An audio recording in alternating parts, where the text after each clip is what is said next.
Magandang araw po mga idol at mga kababayan. Umapila at nakiusap at pinababawi po ni Sir Toto Kusing yung pagsuporta ng Iglesia ni Cristo dito kay Senator Bong Revilla. Ayan, mamaya panonoorin po natin yung mga pahayag ni Sir Toto Kusing. Pero bago yan ay panoorin muna natin yung pagpapasalamat ni Senator Bong Revilla sa Iglesia ni Cristo. Ayan, panoorin po ninyo mga idol. Nais ko lamang po ibalita na magagaling ko lamang po dito sa Central, sa Iglesia ni Cristo, at ako'y pinatawag ni Ka Eduardo Manalo at nakaharap ko ang kanyang anak ni si Ka Angelo, at ako po'y sinusuportahan ng Iglesia ni Cristo. Kaya ang aking taus-pusong pasasalamat sa endorso po ng Iglesia ni Cristo at ng kapatiran, at talaga pong nag-uumapaw po ako sa kaligayahan at napakalaking tulong po nito. Sa inyo pong lahat, maraming salamat, at sa lahat na rin ng mga patuloy na sumusuporta at ipinaglalaban ako para sa darating na halalan, ilang araw na lamang po. Kaya with the INC support, thank you very much sa lahat ng mga kaibigan natin. Maraming salamat po, at marami pang mga suporta at endorso na nanggagaling sa ating mga kaibigan. Ng ating pagsisiwalat, bakit si Bong Revilla ay ini-endorso ng Iglesia ni Cristo? Ang lakas po ng sekta na yan. Ngayon, umaapila lamang tayo. Alam ko ay respetado ko ang kanilang mga desisyon. Well, pero hindi ko maintindihan kung bakit nag-desisyon sila na isama si Bong Revilla sa kanilang endorsement. At bakit ko po ayaw? Sa totoo lang, personal kami magkakilala. Ba't ko ayaw? Unang-una, nakailang term, nakatatlong termino na siya bilang senador. Sobra na, tama na Bong. Pangalawa, ano naman mga walang kwenta naman ginagawa mong batas eh. Pero pangatlo at pinakamalaking rason, Bong, wala kang alam. Ano lang alam ko na hindi ka gumraduate ng formal sa pagiging college. Pero yung pinakamatindi sa lahat na rason kung bakit ayaw ko siya na maging senador, kung bakit ako'y nakikiusap sa Iglesia ni Cristo, bawiin nyo ang inyong pag-endorso kay Bong Revilla, ay ito po. Nasentensyahan po siya ng Sandigan Bayan na acquitted, absuelto sa plunder case laban sa kanya. Pero kasama sa sentensya ay yung pag-utos sa iyo na ibalik mo ang 124,500,000 na napatunayan na ginamit na nawala sa pamamagitan ng project mo. Nakalusot ka lang saan?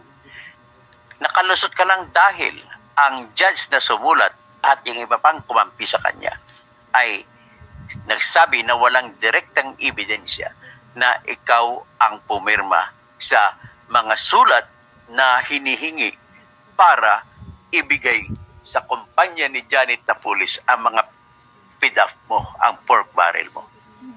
Pero kahit sinong abogado na fair ang isip, na hindi pabor sa iyo or fair kung tumingin, ay guilty po kayo.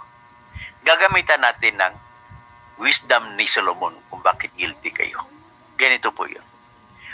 Wala pong naipakitang ebidensya ang naghahabla sa kanya at nag-uusig o mga prosecutor na nakatanggap si Bong Revilla ng kahit piso. Wala silang naipakitang direktang ebidensya. Pero may mga ebidensya naman na nagkataon o circumstantial evidence na pwede mong sabihin na pumunta sa kanya yung pera. At hindi lang po isang pagkakataon, marami, mahigit 20 na pagkakataon na nagkakataon na sa tuwing may lalabas na pera na binibigay ni Janet Napoles ay meron kang PDAF na pailabas. Hindi na natin pinag-usapan kasi tinatanggi mo na ikaw ang pumirma ng sulat para ibigay kay Janet Napoles yung budget mo. ang budget mo po hindi bumababa sa 20 million, 10 million, 20 pero 40 million. Boom! Pag ginamitan natin ang Solomonic wisdom, wala pong mangyayari sa sasabihin mo na piniki ang pirma mo. Ang ginamit niya para mapatunayan na piniki ang pirma niya na palabasin niya na hindi siya sumulat sa NABCOR at saka iba pang implementing agencies na may hawak ng pundo niya na ilipat sa kumpanya ni Napoles. Ang pinakita mong ebidensya ay may kinuha kang isang NBI na abogado na expert sa handwriting at nagsasabi, hindi mo pirma yun. Pero wala pong maniwala kasi bakit?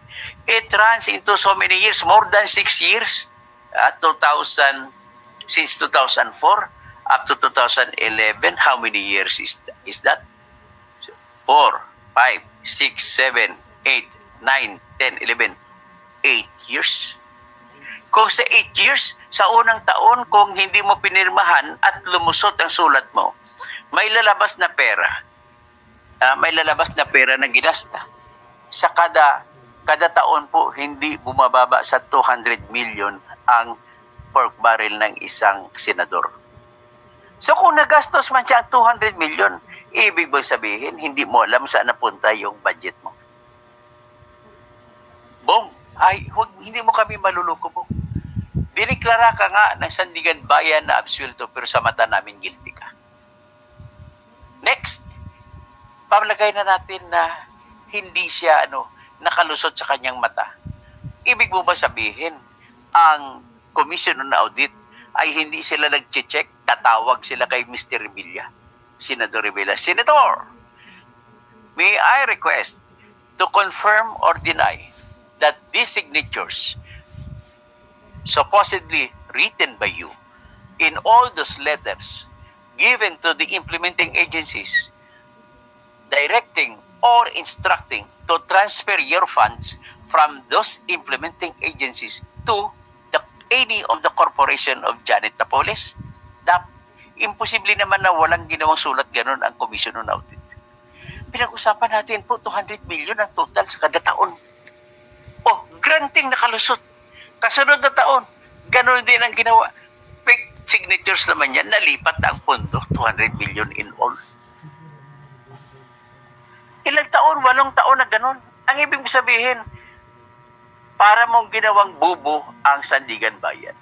At bakit ko sasabihin na kung Solomonic wisdom lamang ang tingnan natin, guilty ka na. Ano bang Solomonic wisdom? Ganito pong Solomonic wisdom, Sir Presperes, no? Maya paabak. Alam natin ang kwento sa Biblia na may 2 babae na nag-agawan kung sino ang tunay o totoong nanay ng isang bata. Nalagay sa balag ng alanganin si Haring Solomon. Sabi niya, sino kaya sa dalawang bata ang totoong inay o ina ng batang yon? Napaisip siya at nagkaroon siya ng isang Solomonic wisdom, genius na pag-iisip. Okay, ganito na lang desisyon ko. Hatiin ko ng espada sa 2 ang bata. Ang isang kalahati ibigay sa iyo, ang isang kalahati ibigay sa iyo. Bigla pong nagmakaawa na sumisigaw at umiiyak ang isa sa mga 2 babae. Haring Solomon, huwag mo na pong patayin, ibigay mo na lang sa kanya. Doon nakapag-desisyon si Haring Solomon. Ito ang pruweba. Walang birth certificate, walang lahat ebidensya. Pero iyon dahil sa gano'n ang nangyari, nakapag-desisyon si Haring Solomon na ang totoong nanay ay yung babaeng nagparaya. Kasi walang ina na papayag na papatayin ang kanyang anak. Tinitingnan natin ang natural na ugali. Balik tayo sa kaso ni Bong. Bong! Wala pong senador ang papayag na yayariin ang kanyang pundo na gagasto papunta kay Janet Napoles at mawala ng basta-basta lamang at iyon po ay nakapangalan sa iyo. Karangalan mo ang nakataya dyan. Hindi mo pwede sabihin na ikaw ay naging pabaya. Nagkamali ka lamang. Kung nagkamali ka, hindi ka na dapat iboto sa pagkasenador kasi pabaya ka . ilulustahin mo na lang pero sa pamagitan ng pabaya mo. Sabihin natin hindi ka nagnakaw, pabaya ka lang.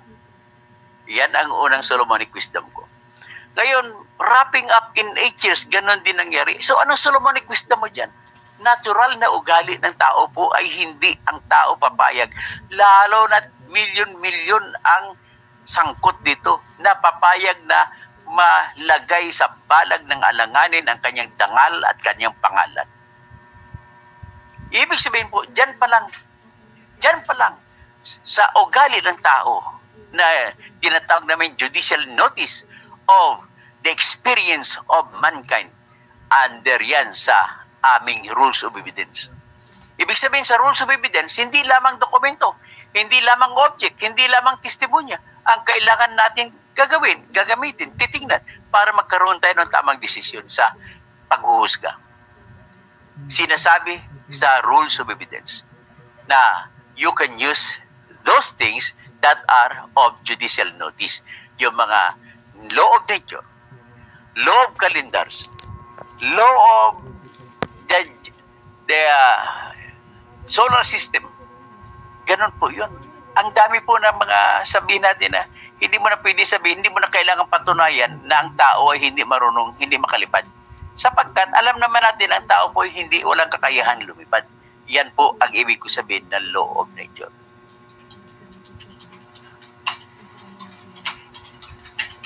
Ayan. Tinatype ko para makuha kong eksaktong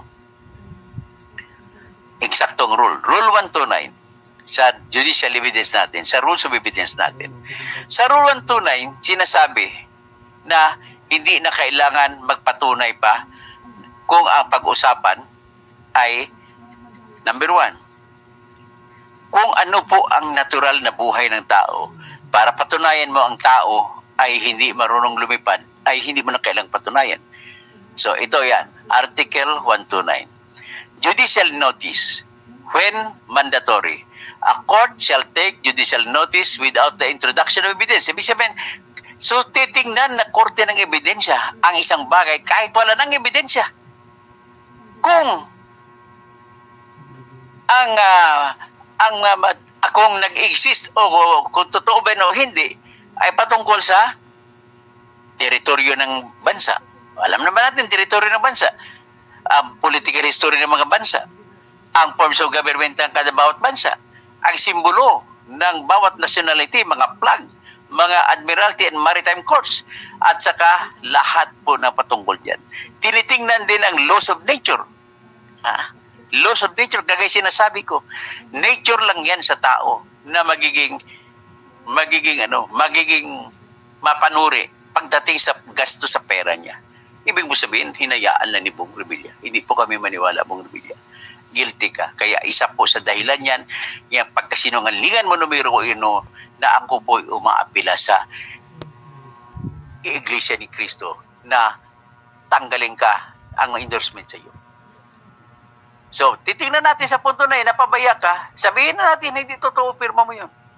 Pero, ang problema, nangyari po sa 8 taon. Wala pong maniniwala dyan. Okay? Ngayon, next, ano pang isang Solomonic wisdom dyan na decision? Isa pong Solomonic wisdom dyan, ganito. Ay, ang kada magbigay ng pera, napatunayan kung kailan nagbigay ng pera si Janet Napoles, napatunayan sa korte.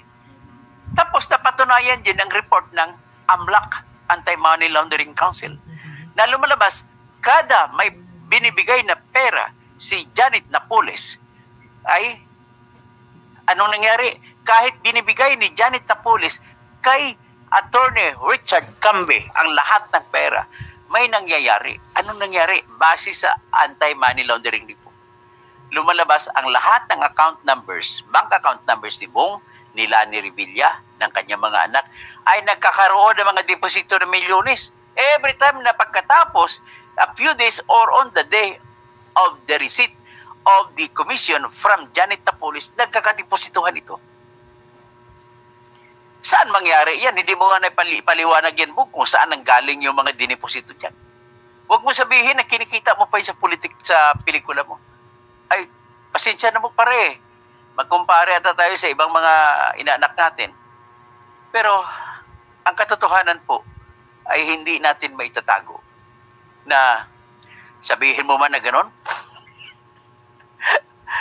Ang katotohanan ay mangyayari na hindi magkakaroon ng pera ang isang laos na sa pelikula. Kaya hindi mo pwede sabihin na kinita mo sa pelikula yun.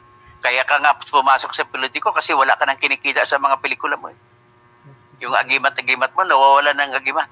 Yan ang katotohanan ng buhay. So, yan ang Solomonic wisdom na sinasabi ko na guilty siya. So, ganun pa man, ano pa bang ibang nakikita ko ron? Yung nakikita ko ron na imposible naman, dapat sana yumaman na si Attorney Richard Cambe kung yung perang tinanggap niya ay napunta totoo sa kanya. Kung talagang siya lang ang yumari, talagang dapat yumaman siya. So ayan po mga idol at mga kababayan, napakinggan at napanood po ninyo yung mga pahayag nitong si Sir Toto Koseng na pinababawi nga po niya yung pagsuporta ng INC dito kay Senator Bong Revilla.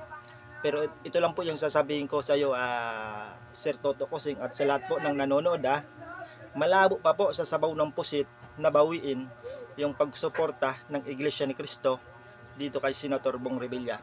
Kasi bago pa man magdesisyon yung pamunuan ng INC, ay dumaan na yan sa matinding pagsusuri mga idol at mga kababayan. Kaya malabo pa po sa sabaw ng pusit yung sinasabi po na bawiin yung suporta ng Iglesia ni Cristo dito kay Senator Bong Revilla. So hanggang dito lang po muna mga idol at mga kababayan. Maraming salamat po sa inyong panonood at ingat po tayong lahat.